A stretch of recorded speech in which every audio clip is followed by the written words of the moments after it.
Imagine uma praga, não uma doença, mas algo que devora sua alma, sua fé, seu futuro.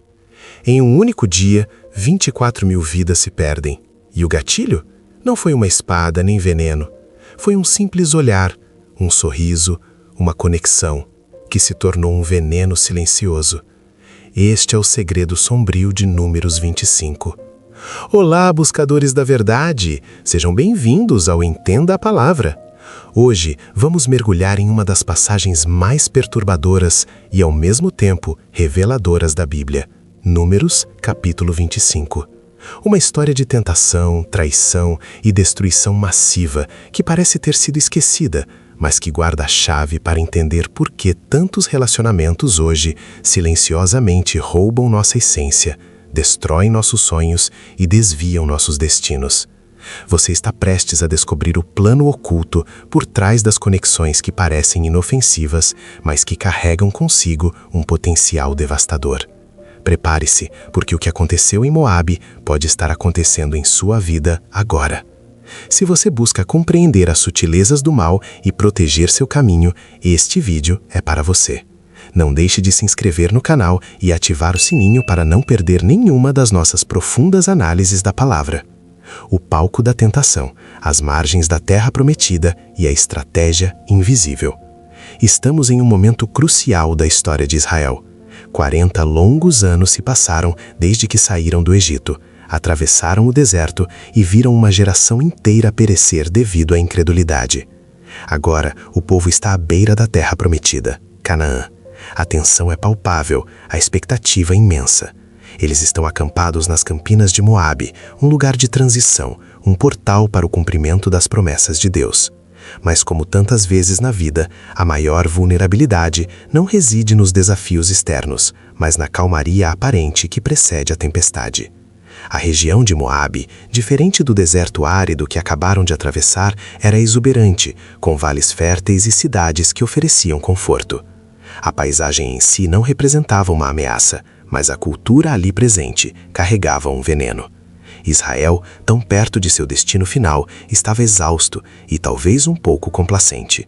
Depois de décadas de maná, codornizes e uma coluna de fogo guiando-os, a tentação de se misturar, de descansar um pouco antes da última jornada, tornou-se irresistível para muitos. Você se lembra de Balaão, aquele profeta pagão que o rei Balaque de Moabe havia contratado para amaldiçoar Israel? Bem, Deus interveio e, em vez de maldições, Balaão proferiu bênçãos. Balaque estava furioso e Balaão, embora não pudesse amaldiçoar verbalmente, revelou um plano muito mais diabólico ao rei. Se você não pode vencê-los por fora, faça-o se autodestruir por dentro. A Bíblia não detalha a conversa exata, mas a ação subsequente deixa claro que a estratégia foi sugerida e aceita. O verdadeiro inimigo, muitas vezes, não usa a armadura. Ele usa a sedução. O convite é a amizade, a promessa de prazer. Foi exatamente isso que começou a acontecer ali, nas campinas de Moabe. A semente da destruição não foi plantada por uma invasão militar, mas por algo muito mais sutil e insidioso: os relacionamentos. A história de Balaão é complexa. Deus usou um profeta que amava o dinheiro e que mais tarde se tornou a mente por trás da estratégia para corromper Israel. Esta é uma curiosidade bíblica que nos faz pensar. Até mesmo em meio a revelações divinas, o coração humano pode abrigar o gênio do mal, a capacidade de maquinar a destruição. Será que você já parou para pensar que as armadilhas mais perigosas não são aquelas que se anunciam com alarde, mas aquelas que se apresentam como convites inocentes, festas, oportunidades de networking ou até mesmo gestos de bondade? É assim que o destino começa a ser desviado. A armadilha disfarçada. O beijo da morte nos templos de Peor. A estratégia de Balaão, ou seja, de quem estava por trás dele, era brilhante em sua perversidade. Se não se pode derrotar um povo pela força, corrompa-o pela sedução. E o caminho mais eficaz para a corrupção de um homem, de uma família, de uma comunidade, muitas vezes passa pelos relacionamentos. As mulheres moabitas e midianitas, seguindo talvez a orientação de Balaão e Balaque, começaram a convidar os homens de Israel, mas não para um confronto direto. Elas os convidaram para seus banquetes, para suas festas. À primeira vista, parecia uma interação inofensiva. Após tanto tempo no deserto, quem poderia resistir a um pouco de hospitalidade, de alegria, de uma boa refeição? Os homens israelitas, talvez curiosos, talvez cansados da rigidez do acampamento, começaram a aceitar os convites. É assim que a armadilha se arma, um passo de cada vez, disfarçada de normalidade, de conexão cultural. Mas a transição foi mais profunda do que imaginavam. De amizade e celebração, a participação se aprofundou até o ponto em que os israelitas foram induzidos a adorar os deuses de Moabe.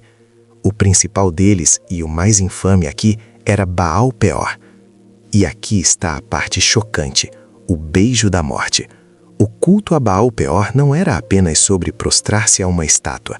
Era um culto de fertilidade que envolvia rituais sexuais explícitos, libertinagem e, em algumas interpretações, até sacrifícios humanos. Era a antítese de tudo que Deus havia ordenado a Israel. De festas aparentemente inocentes, os homens de Israel foram levados à profanação total, não apenas de seus corpos, mas de suas almas, de sua aliança com o Deus vivo. Isso nos leva a uma reflexão crucial sobre os dias atuais. Quantas vezes a busca por prazer sem limites, por aceitação social, por experiências inovadoras ou por liberdade mal compreendida pode nos levar a comprometer nossos valores mais profundos, nossa fé, nossa identidade. Relacionamentos que parecem modernos, abertos, progressistas, mas que na verdade nos afastam da santidade e do propósito que Deus tem para nós. A sedução não vem com chifres e tridentes, ela vem com um sorriso convidativo e a promessa de uma vida sem amarras. A pergunta que fica é: será que nossos relacionamentos hoje nos levam para perto de Deus ou nos arrastam para altares de Baais modernos, mesmo sem percebermos? É fácil culpar o outro, mas a Bíblia é clara: a responsabilidade é de quem cede. Eles se deixaram seduzir e as consequências seriam terríveis. Quando a paciência cessa, a praga que devorou Israel por dentro. A apostasia do povo em Peor foi um golpe devastador na aliança de Deus com Israel. Depois de tudo que Deus havia feito por eles, depois de testemunharem tantos milagres e provisão, a ingratidão e a idolatria eram uma afronta direta à sua santidade. A paciência divina, que é imensa e misericordiosa, tem seus limites. E quando a profanação do sagrado se torna generalizada e ostensiva, as consequências são inevitáveis. Deus manifestou sua ira. Mas não era uma punição arbitrária, como alguns poderiam pensar. Era a consequência direta e inescapável da quebra da aliança, do abandono dos princípios que o sustentavam como nação santa. Uma praga se alastrou rapidamente entre os israelitas, ceifando vidas sem distinção. A morte era rápida e indiscriminada. O texto bíblico é específico e brutal. 24.000 mortos. 24.000 pessoas pereceram por causa da idolatria e imoralidade sexual que havia se infiltrado no coração do acampamento. Imagine a cena. Famílias em luto, o cheiro de morte no ar, o choro do povo se misturando ao som dos gemidos dos que ainda lutavam contra a doença. E no meio dessa tragédia, enquanto o povo chorava e se humilhava à porta do tabernáculo, a tenda da presença de Deus, algo chocante aconteceu. Um homem israelita, de nome Zinri, líder de uma casa patriarcal da tribo de Simeão, em um ato de desafio aberto e audácia inacreditável, traz uma mulher midianita, Cosbe, filha de um chefe de clãs em Midian, para sua tenda. Não disfarçadamente, não em segredo, à vista de todos. Em meio ao luto, à praga, à ira de Deus, ele faz isso. É o ápice da profanação, uma afronta direta à santidade de Deus e ao sofrimento do povo. A dor, o luto, o desespero do povo que via seus irmãos caírem mortos contrastava de forma brutal com a arrogância e a ousadia de Zinri. Era como se ele estivesse cuspindo na cara da calamidade, rindo do juízo divino. Essa cena é um mini-clímax, um ponto de virada que nos mostra a profundidade da depravação que havia se instalado. Como um ato individual pode desencadear uma resposta tão drástica e, ao mesmo tempo, ter o poder de parar uma calamidade de proporções bíblicas. A lança que parou a morte, um zeloso ato de justiça. A ousadia de Zinri, que escandalizou o povo e provocou ainda mais a ira divina, não passou despercebida por todos. No meio da multidão em pranto, um jovem se levantou. Seu nome era Finéias, neto de Arão, o sumo sacerdote. A indignação de Finéias não era um impulso de raiva descontrolada, mas um zelo ardente pela santidade de Deus, pela pureza do povo de Israel. Ele não ficou parado, ele agiu. Finéias pegou uma lança e seguiu Zinri e Cosbe até a tenda. Ali, sem hesitação, ele perfurou ambos, o homem israelita e a mulher midianita, atravessando-os de uma só vez. A descrição é vívida e chocante, um ato de violência que, no contexto bíblico, é retratado como um ato de justiça divina. Foi uma ação extrema, sim, mas uma ação que demonstrou a seriedade da transgressão e a profundidade do zelo de Finéias pela honra de Deus. E aqui está o ponto crucial, o plot twist que muitos ignoram. Imediatamente após o ato de Finéias, a praga cessou. 24.000 mortos, mas a intervenção zelosa de um homem parou a mortandade. É um contraste emocional profundo, da morte e destruição para a salvação e restauração, tudo por um ato de obediência radical e zelo pela aliança. A lança de Finéias não foi um instrumento de vingança pessoal, mas de juízo divino que ele executou. Deus, vendo o zelo de Finéias, o recompensou com uma aliança de paz, assegurando o sacerdócio para ele e sua linhagem para sempre. É uma curiosidade bíblica que nos mostra o valor que Deus atribui ao zelo pela sua santidade e pela pureza do seu povo. Não estamos falando de violência física nos dias de hoje, mas de um zelo espiritual. O que significa zelo por Deus hoje? Não é pegar em armas, mas ter uma postura de firmeza na fé, de defesa da verdade, de busca pela santidade em nossos próprios relacionamentos e escolhas. É a coragem de dizer não ao que compromete, de se afastar do que contamina, mesmo que isso signifique ir contra a corrente. O que realmente estava por trás da ira de Deus não era simplesmente o sexo ilícito, mas a quebra da aliança, a traição espiritual, a contaminação da identidade do povo escolhido.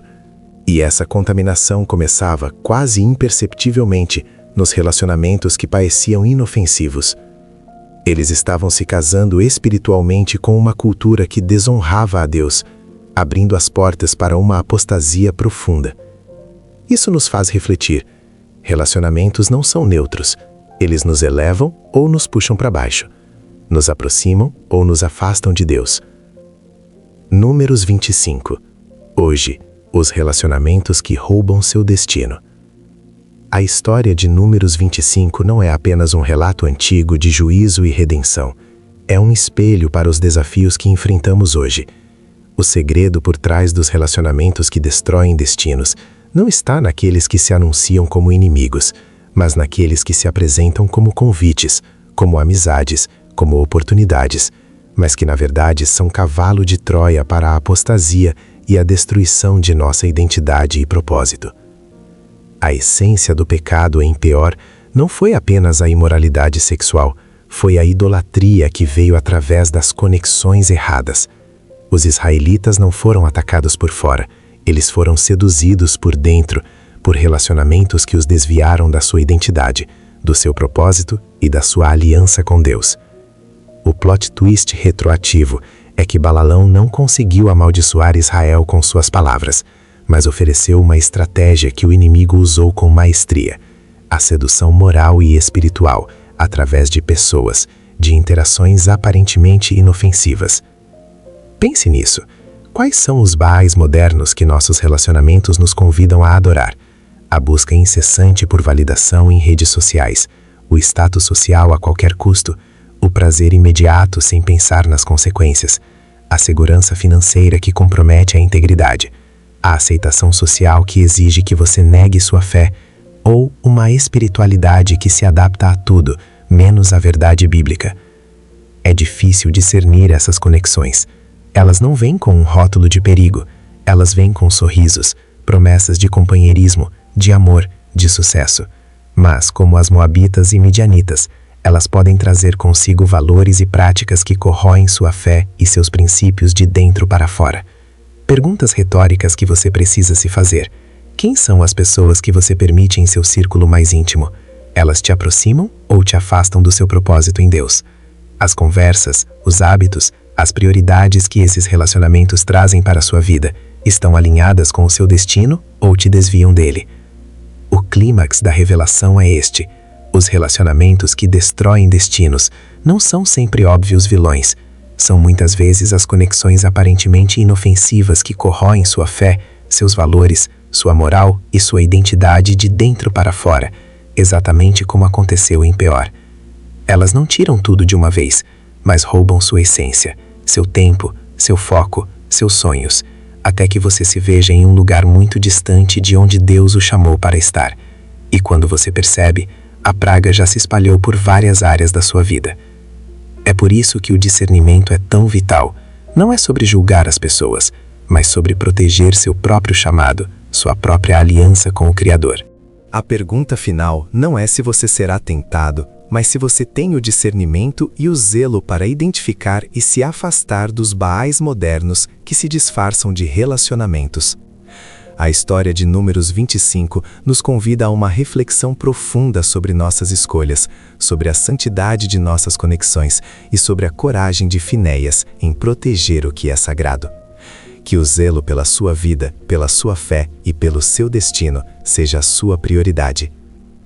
Quantos outros perigos ocultos se escondem nas entrelinhas da palavra, esperando para nos alertar? Se você sentiu essa mensagem tocar fundo em sua alma, deixe um comentário abaixo compartilhando suas reflexões. Sua participação é muito importante para nós. Se você ainda não é inscrito no canal Entenda a Palavra, clique no botão de inscrição e ative o sino para continuar a desvendar os mistérios e as verdades profundas da Bíblia.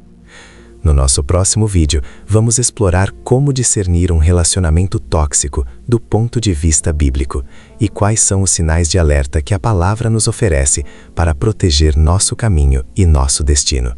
Não perca! Que Deus abençoe e ilumine o seu discernimento. Que Deus abençoe e ilumine o seu discernimento. Porque a verdade é que o campo de batalha muitas vezes não está lá fora, nas planícies abertas, mas dentro de nós, nas escolhas diárias que fazemos sobre quem permitimos entrar em nosso círculo íntimo. A guerra pelo seu futuro, pela sua paz e pela sua própria eternidade é travada silenciosamente nos seus relacionamentos mais próximos. Não subestime o poder de uma conexão, por mais inocente que ela possa parecer à primeira vista.